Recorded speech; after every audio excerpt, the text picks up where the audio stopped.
Assalamu alaikum everyone. Welcome to our school podcast where we bring topics that matter to students today.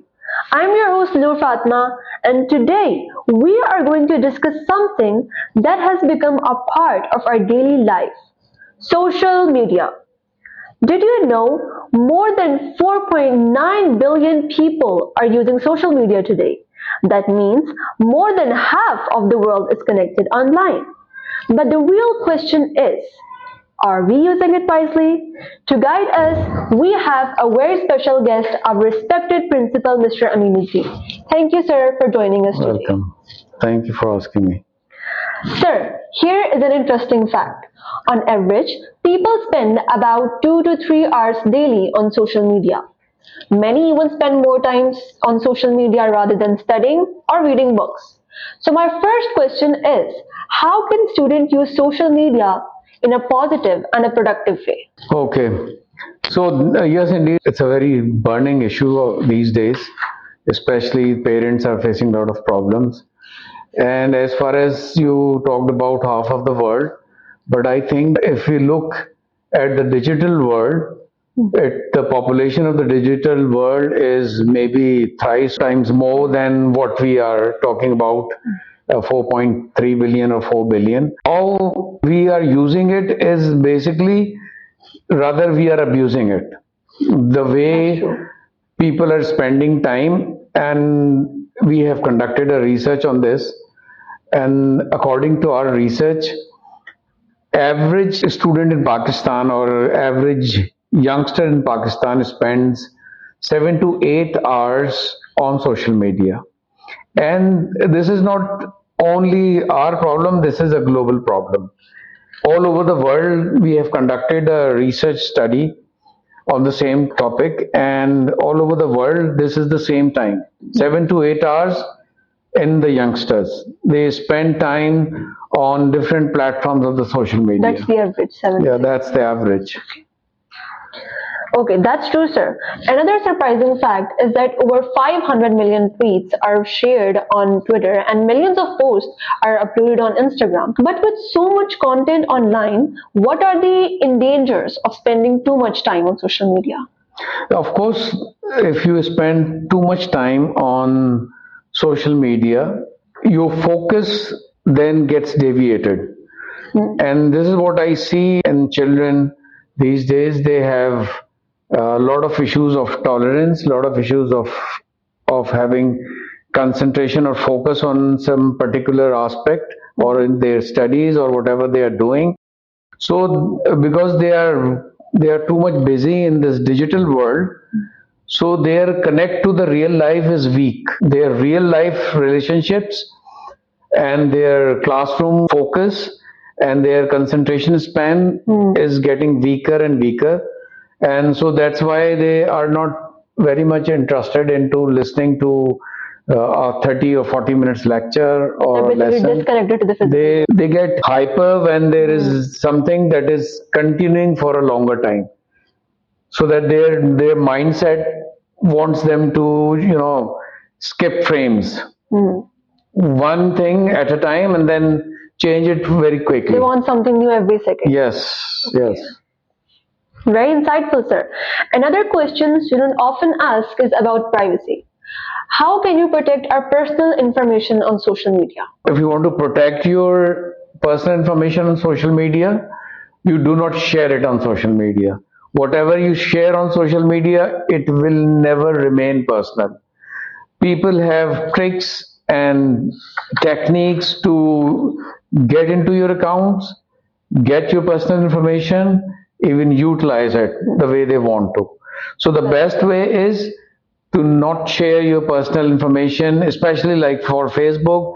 Your wall should be restricted, your friends should not be, everyone should be not be included, and your viewers should be very very carefully selected. Facebook doesn't mean that you have everywhere people who you even don't know, you haven't seen, and you make friends.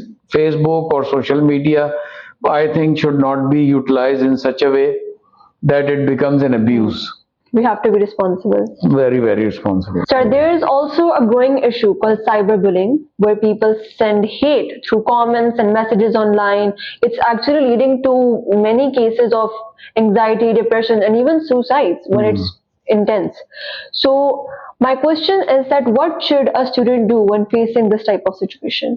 Well, it's not only the job of the student. I think educational institutions, be it the school or college or university, or the parents, they are also involved in this, and they are also responsible. That we need to, number one, the education institutions, they need to look into their educational curriculum, and especially ICT. They should incorporate information handling using different platforms and their securities.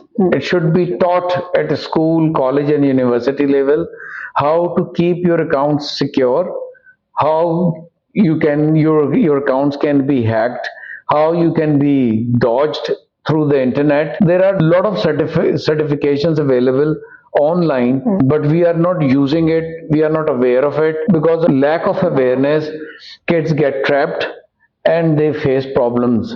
And if the education institutions, they start educating children about cyber security and the social media platform, their pros and cons, and similar and simultaneously they train parents also, conduct workshops with the parents, give them certain trainings, and then have sessions with the children, so that the triangle of parent, teacher, and student, it works effectively.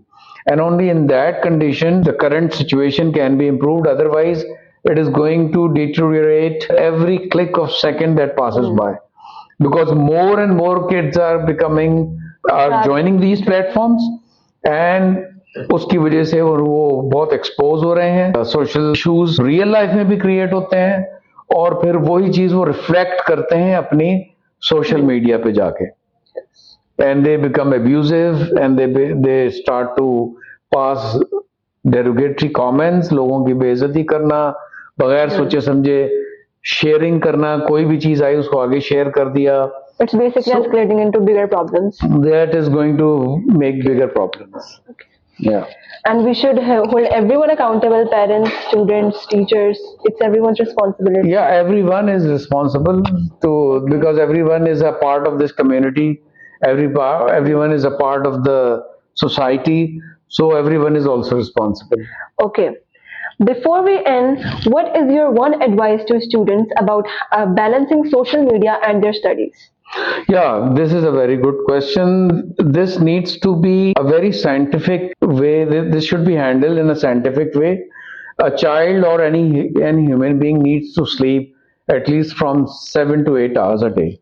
So you keep that time for you, 7 to 8 hours a day. Then you go to your school, college, university, or your workplace. You spend 6 to 8 hours there. So that cuts to 16 to 17 hours from your daily life. Then you have to give some time to if you are a student, you at least give 4 to 5 hours to your studies. So that makes it 21 hours. You have 2 to 3 hours. That should be good enough to, socialize with your family, friends, and on the social media as well. That should be the thing. That's truly inspiring advice. Thank you, sir, for joining us today. And thank you to our listeners for joining us today. Remember, be smart, be safe, and be responsible online. This is Nur Fatma signing off from our school podcast. See you next time. Thank you.